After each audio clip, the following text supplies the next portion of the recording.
stoked to be here. It's my first time at Denison, and I have a lot of good friends from the area. And I guess in our allotted time, we have just under an hour together, right? You've probably heard a lot about guitar, jazz guitar. I just wanted to preface it by saying I'm kind of here for you. There's nothing I have to show you or I'm dying to tell you about that I think you all have to know. But what I can offer is kind of a perspective on how I look at the guitar. And I'd love to hear some of you play, or we could play duets and we could talk about it. And I can be very honest, and that can be helpful. But I just want you to know that. That's kind of how I'm looking at this. Like, let's get into it together. I figure the best way to start it might be to play you a song, just to kind of introduce myself musically. And so I'll start there, and then as you're listening, if anything comes up as far as questions or things you want to get into, by all means, we can run with it. Does that sound good to you? Yeah? Dig it. Very good. Okay.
Thank you very much.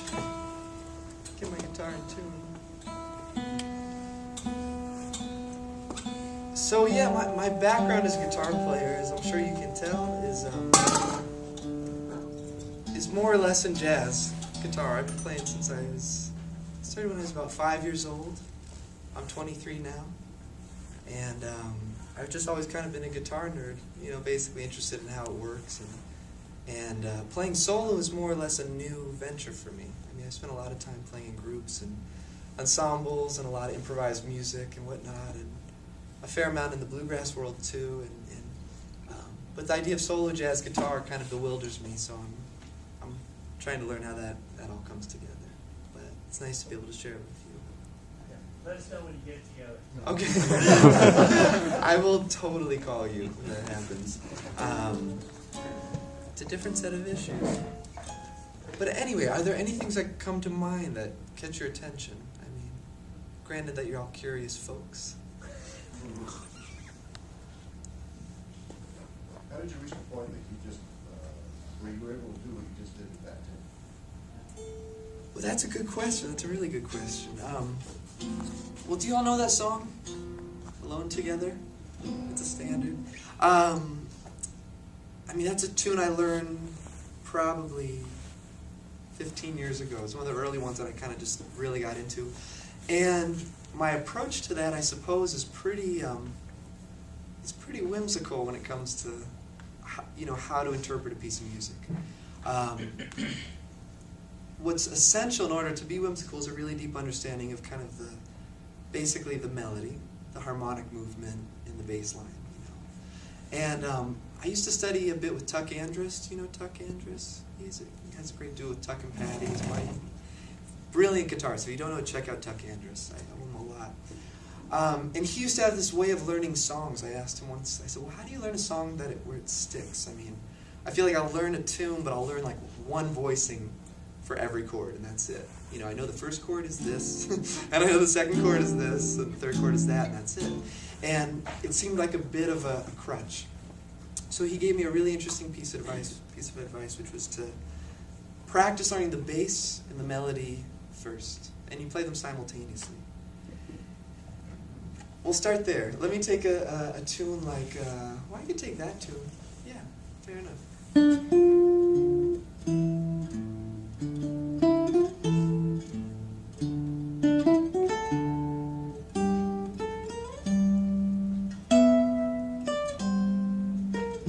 Really simple.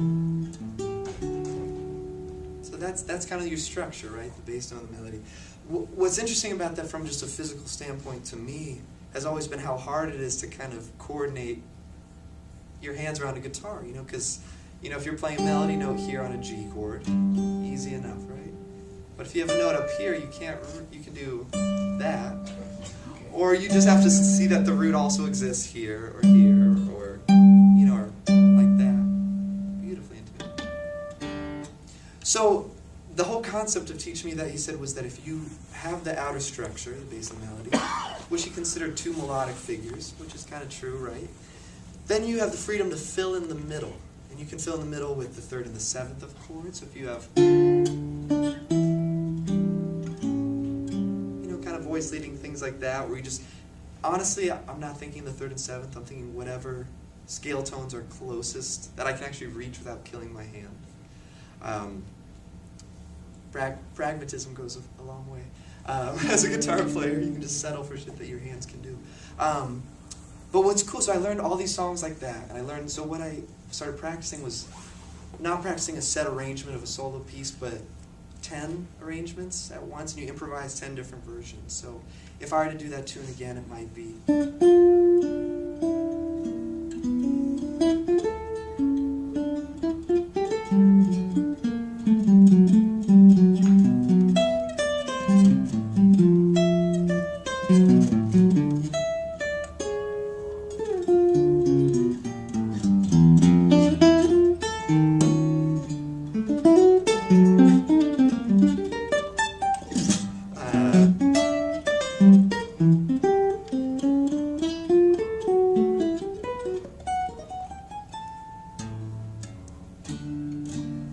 So it's very, it's just my approach. It's like one thing, I'm not very good at how Joe Bass did what he did. Or all the people I admire, like, God, Martin Taylor and all these amazing players. So I think of things very abstract, and I just see things, But it wasn't until I could understand a song from the bass and melody point of view that I could afford to just let go of it. And so that's kind of my take on that. I'm kind of a troublemaker with this stuff. I like putting myself in a situation where I don't have a good way out yet. Something's wrong with me, I think.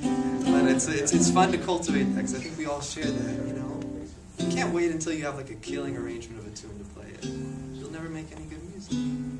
Or it'll take a long time. Any other questions about that process of learning or improvisation?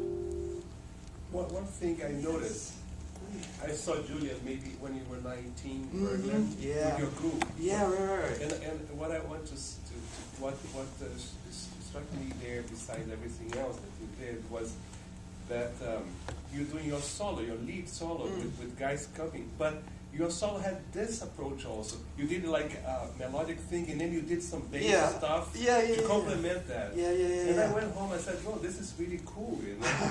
I remember those phrases. Sure. Traveling, and I think that can help even when you have the group. Oh my God, totally.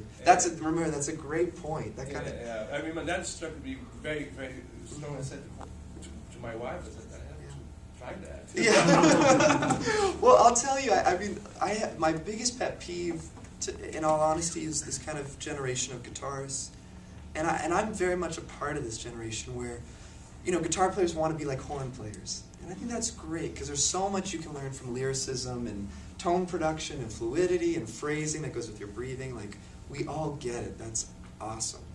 But the guitar, to me, is an instrument that deals with polyphony, And there's sections. I mean, this part of the guitar isn't the same as this part of the guitar. They have very different characters. So early on, I kind of set out to capitalize on the orchestrational quality. And when I did that, I realized a couple things. One is that you have to be willing to set a couple things in motion at once, and then maybe just tend to one or another at a time. You don't have to do all the parts at once. And the other thing is that when you have a band, bass, piano, drums, whatever it is, that in no way cuts into your ability to express the guitar as an orchestral instrument.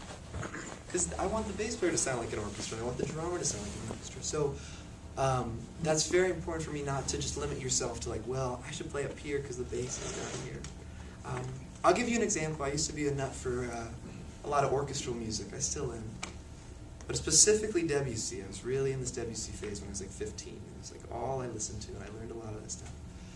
And I'm not that smart when it comes to I don't have perfect pitch. I don't have a lot of inherent musical qualities that I see in other people that I wish I had. But I can kind of assess a situation. And I think most of us can. So I'd listen to 5 minutes of a Debussy symphonic work, and I'd say, okay, I'm going to write down on a piece of paper all the times it goes low, middle, and high as far as register, right? So just what I'd say is okay, cellos are going, and so that's low. That's this color. And then, flutes come in up here, and then there's something with the woodwinds in the middle, and then he does cello and flutes, and then woodwinds. You just take that much, like a little road map of range and register. Fair enough? And then what you do is you go to the guitar and you take a tonality. So let's say you take G, right? And you would basically mock Debussy in terms of the way he jumps. So, take a scale like, this is how I practice scales too. If you have,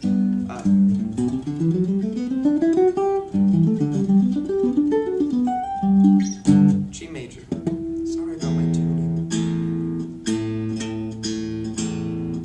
And let's say the road map was roughly this. We'll just make something up. Low, cellos, flutes, cellos, woodwinds in the middle, right? So we're saying low, high, low, middle. Does that sound good? Real simple. And I would try improvising phrases that followed that. So I'd consider low being anything on these two strings, middle being anything on these two strings, and high being anything on these two strings, more or less. So I always broke the guitar into 3 sections in my mind. So what I do is this.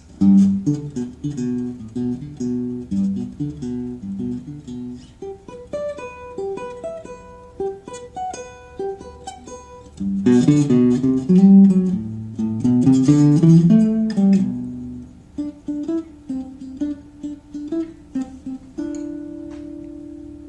be the exercise. You're done. So do you see the kind of the spectrum that you get out of the guitar? I mean, we all do it. We all know it in our heart that it's there. It's just sometimes you get locked into modes and it's easy to forget. So I would do that with a piece and flesh out and just make these arbitrary maps of like, I want cellos for 8 bars, then I want this. And you can do the same with volume. You know, say I want low. You know, you kind of assess the music you hear in really like layman's terms. And you don't get too technical. And that helped push me into this kind of approach a little bit. There's also a bit of coordination with it, you know, of really,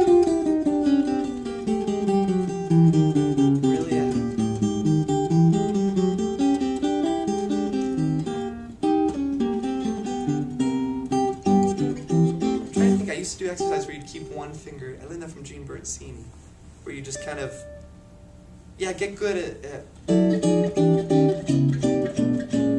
these are all random voicings. I don't really know what I'm playing. All I care about is if I can keep that note on top. I don't know, so things like that where I really want to be able to have pivot points on the guitar. That's crucial. So that you don't always start your solo in the same spot every time. Your hand could be anywhere, you'll be good to go. Interesting, right? I mean, it's just one perspective. What else? What else piques your curiosity? Yeah. Well, we were talking about how you felt there was a time where you would learn a tune and you'd have like one voicing in each chord and things like that. Mm-hmm. And besides like doing that melody and bass note type practice, were there any other things you did to kind of like expand your voicing vocabulary, I would say? Yeah. Voicings. Well, can I ask you some dumb questions, like the real basic, like you all should have an answer to it, but they're going to be different, I'm sure. What is a voicing? What constitutes a voicing?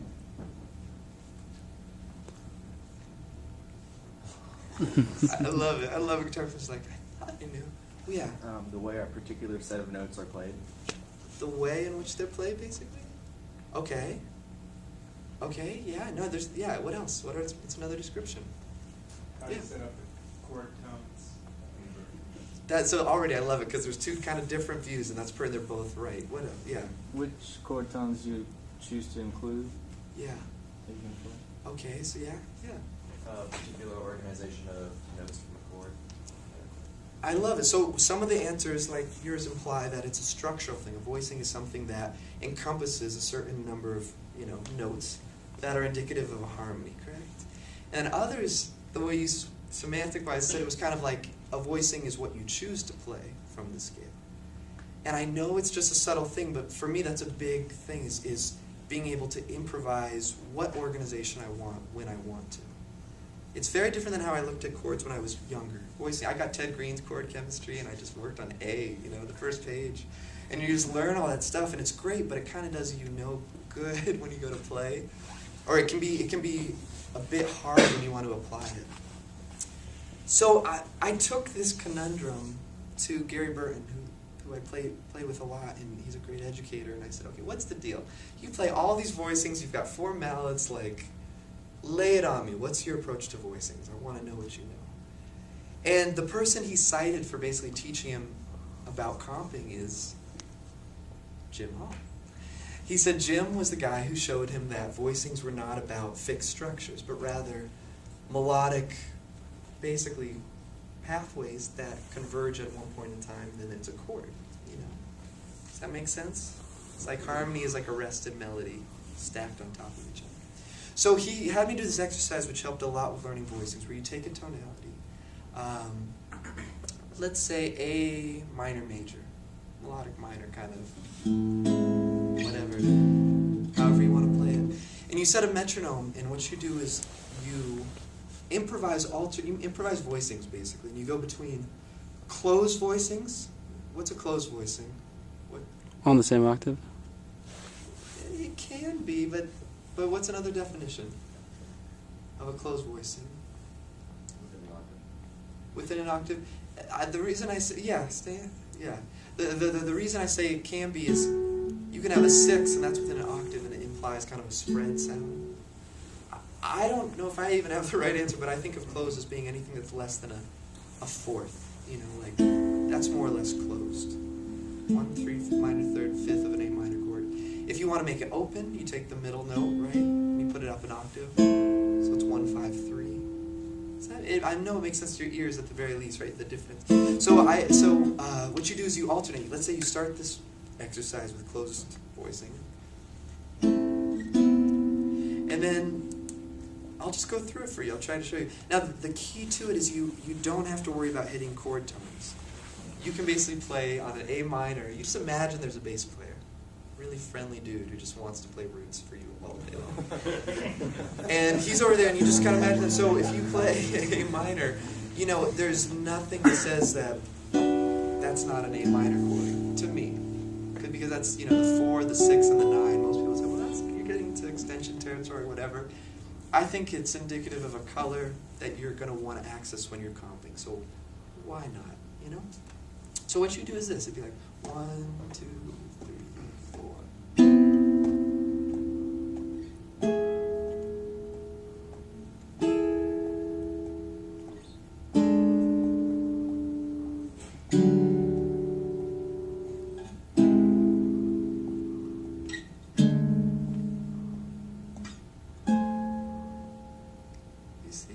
So those aren't voicings that I was actually surprised by 2 of those that I hadn't played before. But what you start to see is that it's exactly your definition. You gave me the definition. It's this organization of chord tones. And if you really believe those words, it means any tones in the scale. You know, you can be very fluid with it. So if you see,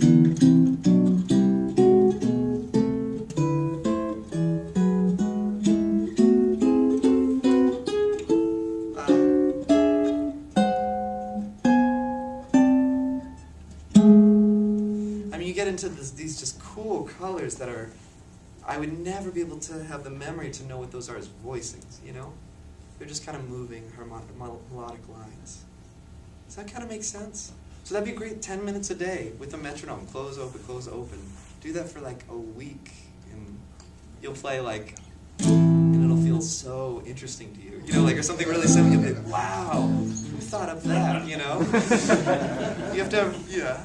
Get behind the scenes and you appreciate the shit a little more. So that's one way to deal with voicings. You know, big thing about comping, not that anyone asked about comping, but as if we're talking about how you kind of break up a song, is the kind of rhythmic dialogue that exists within an interpretation. You know, what I did in the solo stuff a lot is basically play with never hitting downbeats, a lot of syncopated things. And when you comp for people, it's really more about the rhythm than it is the voicings. So if you really want to kind of test that theory out, ask a friend to come over and solo for 20 minutes over blues and only comp with one note, and just see if you can offer enough support without needing harmony. And then one by one add a note, then 3 notes, then 4 notes. And then you start to be kind of in awe of how much shit you can do on the guitar, which is a good disposition as a guitar player. So it's interesting, yeah. One thing that I observed is, like, I think sometimes we kind of start from the limitations of the guitar, you know, whether it be the intervals between the strings or the, you know, the cutoff points of the low string and the, you know, the higher notes or whatever, or your reach, things that you said. And I think one thing that I do that I would like to do less of, and do more of what you did, is not playing notes just because they're possible. You know, so like if you're playing a voicing on the guitar, you choose these 3 notes and you're like, well, normally, you know, I couldn't do this, but because there's this open string or because there's this possibility that's not always there on the guitar, I'm going to do it and jump on it. And I think that's when guitar players really start to sound like they're playing a guitar, whereas it didn't always sound like you were playing a guitar. That's so something like I really want to be able to do better. So I was just wondering if you had any thoughts about that. Yeah, no, that's a super articulate question and comment. Does that all resonate with the rest of you? Yeah, I remember, I'm like very lucky. count my blessings every day. Every day. When I was about 11, I studied with Matheny a fair amount. And we would just get together when he was in town and we'd play. And my guitar teacher would come with me, be like, my teacher, me, and Matheny, we just talk. It was so fun. And he always had a videographer around, and all this shit's on film. I'd love to see it someday. But anyway, my parents are in the background, like, waiting to drive me home. It's really cute. But I remember, the number one thing I remember Pat talking about was exactly what you just expressed, which is that he had a little bit of an issue, as I had understood it, with people doing things just because they could, and there's guitaristic things. I mean, shit that we're like, oh, we can't possibly do that. That's, it's too easy. It's too easy. And to be honest, I kind of don't buy into that thought process. Maybe it's just for whatever reason. I don't judge it. I just doesn't feel true to me. I consider myself a very guitaristic player. People say you should hear what you play before you play it. I kind of don't. My thing is, I'm pretty lame in this respect. I'd be like, how will I have heard if it didn't happen yet? Like, I can't just manifest this amazing line and then bam. It's like, I gave up on that a while ago. Maybe I should think about it again. But having heard that, I now hear potential for that. Having heard that, I see potential for that. And I really just let it inform my decision making. But you have to have a certain reservoir of compassion that the first thing you play will lead you somewhere. And this is getting to something practical, I promise. I'll kind of gear it towards that. If you have, right? That's like kind of guitar lick, 101 in a lot of ways. I kind of try to not focus on the things that are obvious about it. That, okay, it's an A minor kind of pentatonic thing. And I look at more of the kind of movement, the gesture that's being implied. And so take something that you've played a million times, like that, let's say, if you have. And just take that gesture of pulling off and moving down the neck and just put it in a different position, regardless of what notes you're on, and see what you get. Do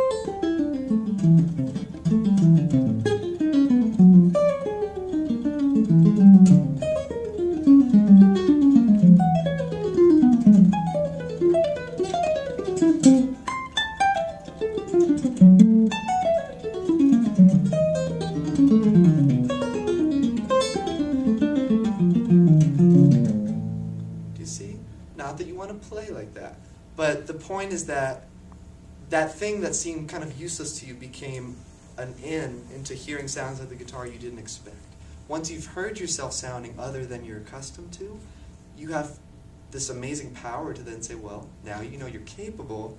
Do you accept it? So I heard shit in there that I was like all that. I'm just moving my hands. I have no idea I know it's around the 12th fret. But I kind of want to know what it is. So if I get it.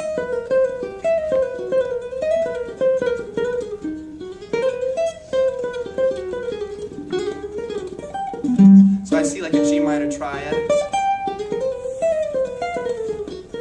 And then you go, okay, what else? I see E flat major is kind of under my fingers. And so a lot of what I do is led by a kinesthetic curiosity.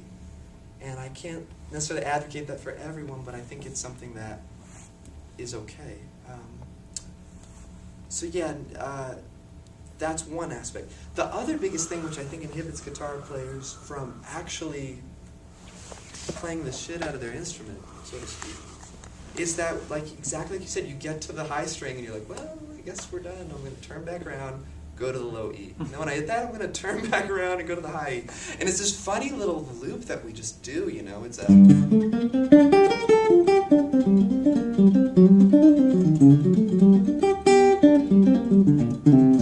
And there's nothing wrong with it, right? None of this is bad. It's a sound. It has certain, handcuffs on and we all hear it. I've always been interested in range of motion as a guitar player. And there's a thing I started thinking about years ago where this is considered a big leap on the guitar, right? It's as big as they come, right? It's the low E to the high E, right? So, and I would practice these things, and I'd feel, I'd be kind of sloppy with them, and sometimes get, I thought, oh, but it's such a far reach, such a far reach. And then I started considering this, well, if you took the guitar out of the equation, right, and you moved your hand that distance, roughly, approximate that distance, it's actually not a big distance compared to your stature, right? Everyone agree with that? So, well, what would be a big distance? Well, it would kind of be like if you went to the floor and then above your head. This would be like hitting the low string and the high string, proportionate to your size. I mean, it's goofy as fuck, I know. But, so you do this, you're kind of like, okay, so that's big. So then you put a guitar in that pathway movement.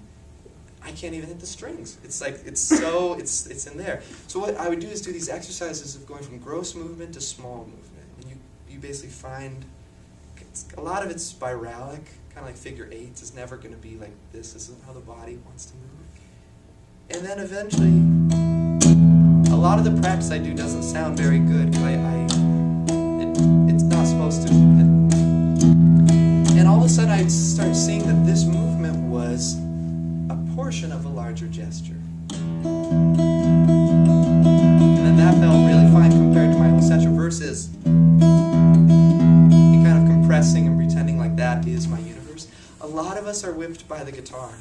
We're whipped. We're normal functioning human beings until there's an instrument in our hands.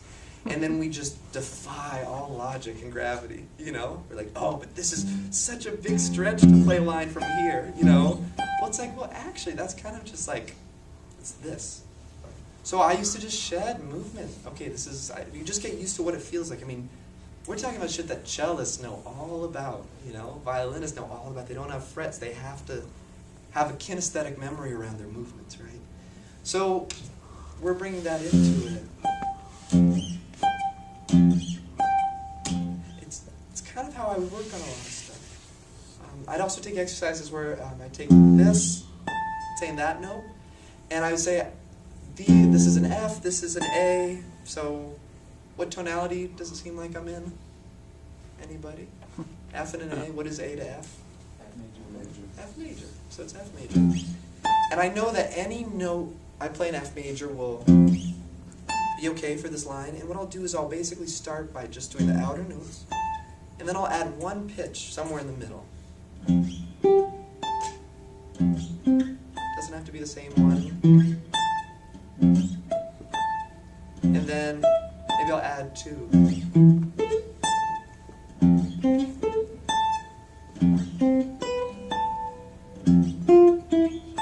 then eventually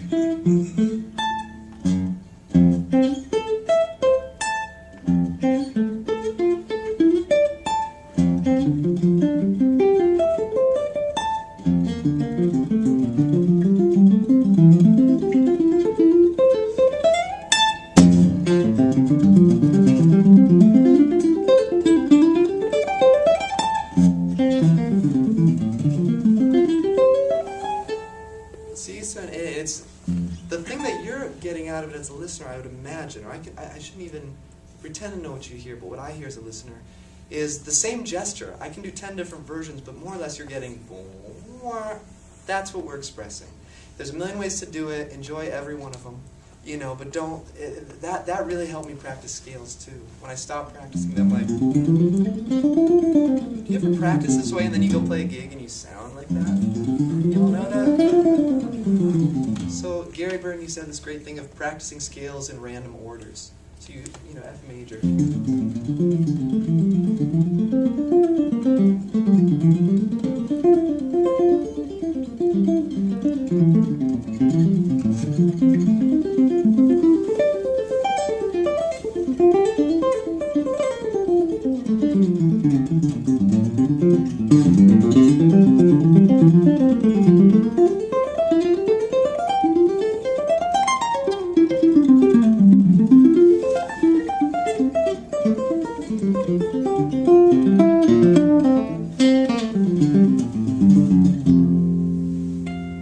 That's how you practice any scale, you know?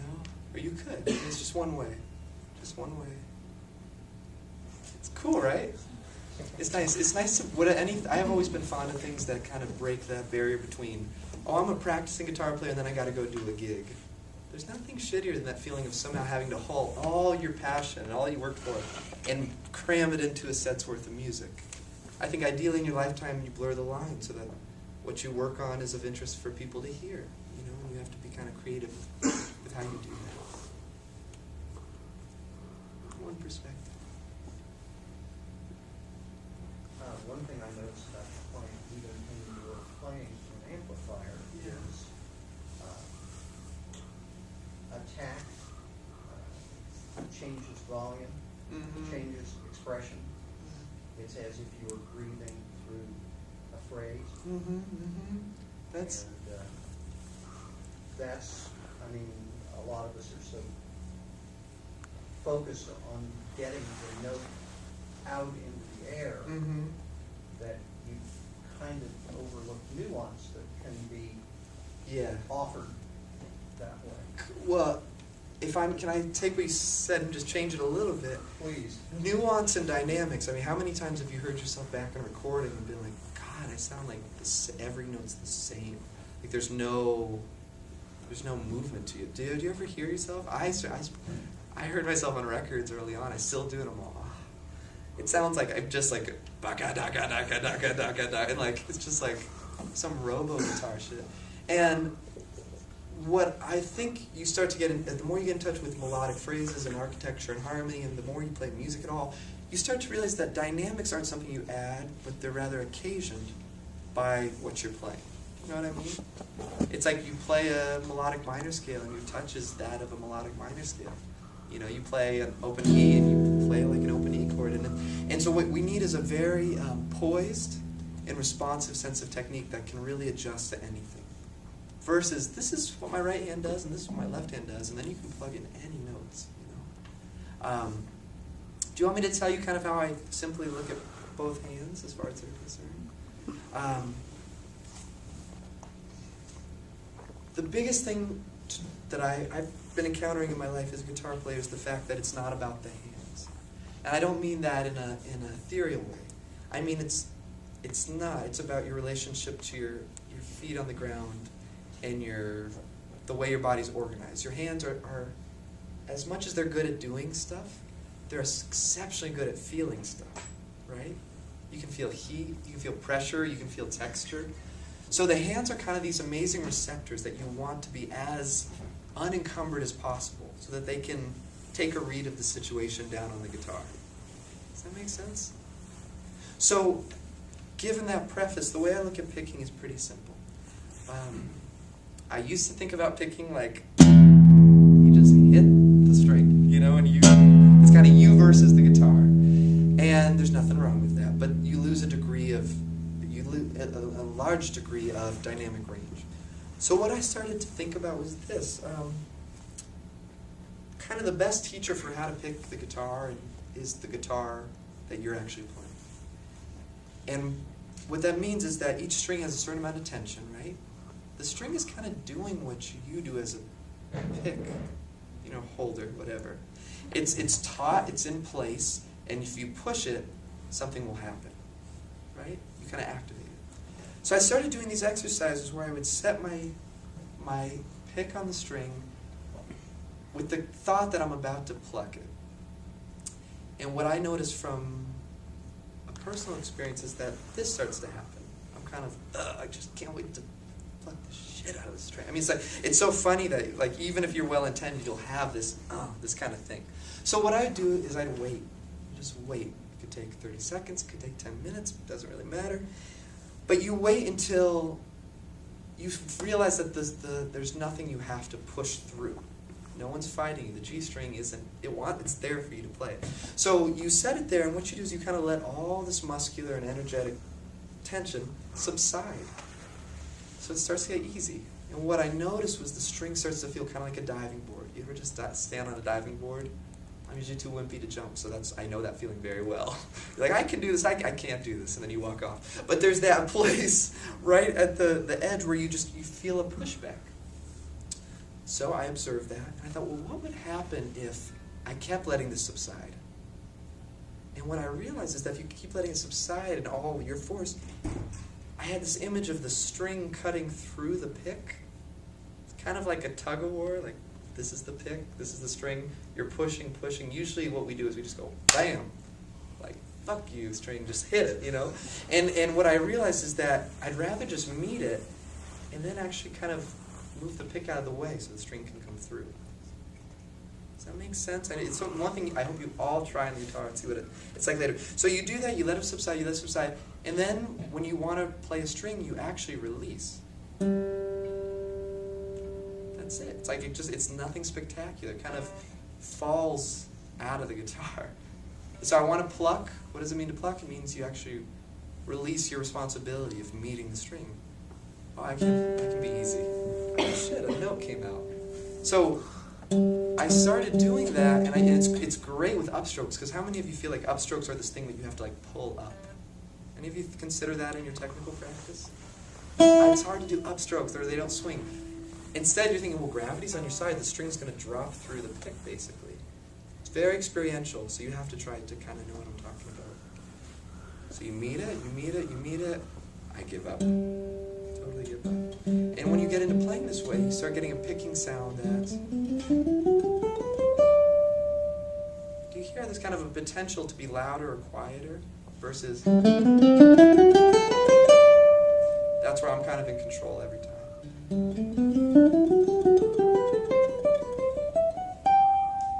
So there's a certain degree of vulnerability where you realize that your job as a right hand is entirely dependent on the guitar. And its job is entirely dependent upon you. And when there's that 50-50 thing, I think you get the best possible sound. Everyone with me so far on the right hand? Any questions? Yeah. This is like Alexander technique. I've been told that you also do that. Is that something that you think, you know, I guess it could be applied in any kind of gradation as far as you want to go. But just, I guess it kind of relates to what Stan was starting about. I'm finding that, you know, there are times when I warm up and I'm really getting good things done, but other times when I'll just I really need to, you know, look at these charts and get ready for this lesson, you know, and I put myself already, and it's not in like a musical place, you know. So I wanted to ask you about kind of what you do when you're like Stan was talking about, like he was talking about just sitting with the guitar, getting your body in tune, you know. Well, Stan seemed to have a beautiful sense of how he held the guitar. I didn't hear him